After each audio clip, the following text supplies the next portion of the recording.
বলে বাবা ইসমাইল ঘরে আসুনি। এই কথা বলতেছে আর অঝরে কান্নাকাটি করতেছে। ইসমাইল আলাইহিস সালাম মায়ের কাছ থেকে দৌড় মেরে দরজা খুলে দেখে যে ঘরের ভিতরে যে একটা জামা ছিল, বাহিরে যে লোকটা দাঁড়ানো সে জামার সাথে পুরোপুরি মিল। ইসমাইল আলাইহিস সালাম একবার বাবার চেহারার দিকে তাকায়, আরেকবার জামার দিকে তাকায়।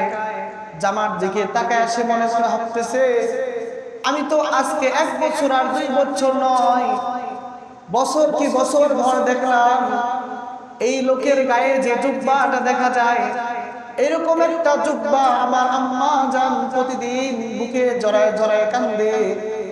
আর এই জুব্বা থেকে ঘামের গ্রামগুলো শ্রবণ করে এই জুব্বার সাথে সে প্রেম বিনিময় করে। আমি তো একদিন কৌতূহল বশত আমি আমার আম্মা জানকে জিজ্ঞাসা করি, আম্মা জান, এই যে জুব্বাটার সাথে আপনি প্রেম ভালোবাসা বিনিময় করেন, এই জুব্বাটা কার, এই জামাটা কার? বিবি হাজারা বলে, ইসমাইল, এই জামাটা হলো তোমার বাবা খলিলুল্লাহ। এই জামার গ্রাম, এই জামায় তোমার বাবার ঘাম লেগে আছে, আর এই ঘামের গ্রাম আমি শ্রেণ হিসেবে ব্যবহার করতেছি। এবার চিন্তা আর বাকি নাই। ইসমাইল আলাইহিস সালাম বাবাকে জড়িয়ে ধরলো। বাবা ইসমাইলকে কিশোর ইসমাইলকে জড়িয়ে ধরে বলে, বাবা চলো মিনারায় যাই। ইসমাইল বলে, বাবা তাহলে আমি আমার মার কাছে বিদায় নিয়ে আসি। ইসমাইল আলাইহিস সালাম মাকে বলে, মা বাবা আসছে, আমাকে মিনারে নিয়ে যাবে, আমি বাবার সাথে ঘুরতে যাব। হাজেরা সন্তানকে চির বিদায়ের মতন সাজা দিচ্ছে, নতুন জামা পরিধান করায়া মাথা তেল দিয়ে আশ্রয়া বাবার হাতে ধরাই দিছে। বাবা কাঁধে করে নিয়ে মিনারার দিকে রওনা দিছেন। প্রতিমধ্যে শয়তান ইসমাইল আলাইহিস সালামকে বলতেছে, ইসমাইল জানোনি তোমার বাবা তোমাকে কোথায় নেয়? তুমি তো জানো না, তুমি তো মনে করতেছো তোমাকে মেলায় ঘুরতে নেয়। না না, আজকে তোমাকে মেলায় ঘুরতে নেয় না, আজকে তোমার বাবা তোমাকে হত্যা করতে নিতেছে। নাউজুবিল্লাহ। ইসমাইল আলাইহিস সালাম বলে, আমার বাবা একজন নবী, যদি আমাকে হত্যা করে সেটাও কার ফয়সালা হবে? কার ফয়সালা হবে? আল্লাহর ফয়সালা হবে। তোমার কোনো কথা আমি মানতে পারবো? এরকম ভাবে যখন মিনারে নিয়ে গেছে, মরুভূমির ভিতরে নিয়ে যা বলে, ইয়া বুনাইয়া, ইব্রাহিম আলাইহিস সালাম বলতেছে, হে বৎস, আমি গতকাল রাতে স্বপ্ন দেখলাম। আল্লাহ তাআলা আমাকে বলতেছে, ক্বালা ইয়া বুনাইয়া ইন্নী আরা ফিল মানামি আন্নী আসবাহুকা ফানজুর মা তারা। হে বৎস ইসমাইল, আমি স্বপ্ন দেখলাম আমি তোমাকে জবাই করতেছি। ফানজুর মা তারা, এই ব্যাপারে তোমার সিদ্ধান্ত কি আমাকে বলো। এই ব্যাপারে তোমার সিদ্ধান্ত কি আমাকে একটু বলো। ক্বালা ইয়া আবাতি ইফআল মা তুমার। ইসমাইল, শিশু ইসমাইল বলে, বাবা আপনি যেটা স্বপ্ন দেখেছেন, আপনার স্বপ্ন কোনো মিথ্যা বানোয়াট কোনো স্বপ্ন নয়। আপনার স্বপ্ন তো হলো ওহী। আপনাকে আল্লাহ আদেশ করেছে, আপনি আপনার কাজ করুন।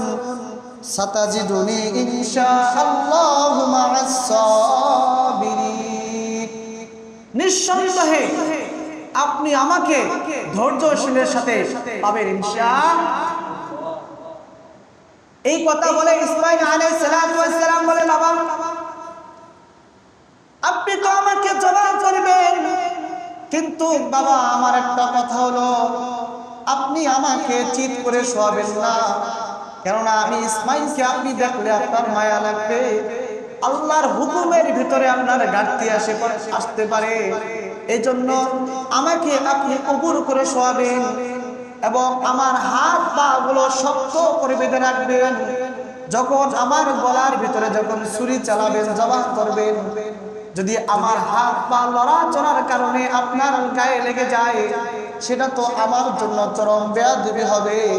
এই জন্য শক্ত করে আমার হাত পা গুলো বেঁধে নেবেন এবং আপনার যে ছুরি যে তরবারি আছে সেটাকে ভালো করে ধরে নেন, যেন অল্প সময়ের ভিতরে আমার গলাটাকে আপনি জবাব করতে পারেন। ও বাবা, আর একটা অনুরোধ, আমি দেখেছি 1 বছর আর 2 বছর নয় রে বাবা, বছর কি বছর দেখেছি আপনার জুব্বাটাকে নিয়ে আমার মা প্রতিদিন বুকে জড়িত, আর আপনার শুলের গ্রাম তিনি গ্রহণ করতেন। জামার সাথে আমার হারানো বাবার প্রেম ভালোবাসা আমার মাকে আমি করতে দেখেছি। ও বাবা, আপনি যখন আমাকে জমা করবেন, আমার শরীর থেকে আমার জামাটাকে আলাদা করিয়ে, আমার জামার ভিতরে কোনো রক্তের ছিটা যেন না লাগে বাবা। আমার জামাটাকে আমার মার কাছে হাদিয়া হিসেবে দিয়ে, কেননা আপনি ছিলেন না, আপনার জুব্বা দেখে দেখে আমার মা প্রেম ভালোবাসা করেছে। আমিও চাই আমার জামাটা দেখে যেন আমি ইসমাইলের কথাটাকে আমার আম্মা জান স্মরণ করে। ও বাবা, আমার গলায় জব করার আগে আমার জামাটাকে আপনি খুলে নিয়ে, ইব্রাহিম আলাইহিস সালাম সন্তানের দিকে তাকাইতেছেন, 2 চোখের পানি যখন ঝর্ণার মতন বেয়ে বেয়ে জমিনে পড়তেছে, সন্তানের চোখের পানি জমিনে পড়ে, ইব্রাহিম খলিলুল্লাহর চোখের পানি যখন জমিনে পড়তেছে, সন্তান ডাক দিয়ে বলে, বাবা আপনি বিভিন্ন পরীক্ষা দিয়ে আপনি ইব্রাহিম থেকে আল্লাহর দরবারে খলিলুল্লাহ হয়েছেন, আর আমি আপনার একটা আদেশ মান্য করতে যাই, আল্লাহর একটা হুকুম মান্য করতে যাই আমি জবিহুল্লাহ হইতে চাই। এই কথা বলে যখন ইব্রাহিম আলাইহিস সালাম বিসমিল্লাহি আল্লাহু আকবার বলে যখন তরবারি দিয়ে গলার ভিতরে ফোঁস লাগাই দিছে, আমার আল্লাহ তাআলা লক্ষ্য করে দেখে জমিনের সমস্ত ফেরেশতারা কান্না করতেছে, আসমানের রহমতের ফেরেশতারা কান্না করতেছে। আমার আল্লাহ এই দৃশ্য দেখে জিবরাইলকে বলে, জিবরাইল দৌড়ায়া যাও, জান্নাতে একটা দুম্বা নিয়ে যাও, আমার ইব্রাহিমের তরবারি ইসমাইলের গলায় লাগার আগে তরবারির নিচ থেকে ইসমাইলকে সরাইয়া জান্নাতি দুম্বা ইব্রাহিমের গলার নিচে ঢুকাইয়া দাও। এরপরে ইব্রাহিম আলাইহিস সালাম যখন তরবারি চালানো শুরু করছে, এমন মুহূর্তে আল্লাহ তাআলা জিবরাইল আলাইহিস সালামকে পাঠিয়ে দিলেন। জিবরাইল আলাইহিস সালাম তাকবীর দিতেছেন, আল্লাহু আকবার আল্লাহু আকবার, সমস্ত ফেরেশতারা তাকবীর দিচ্ছে, আল্লাহু আকবার আল্লাহু আকবার।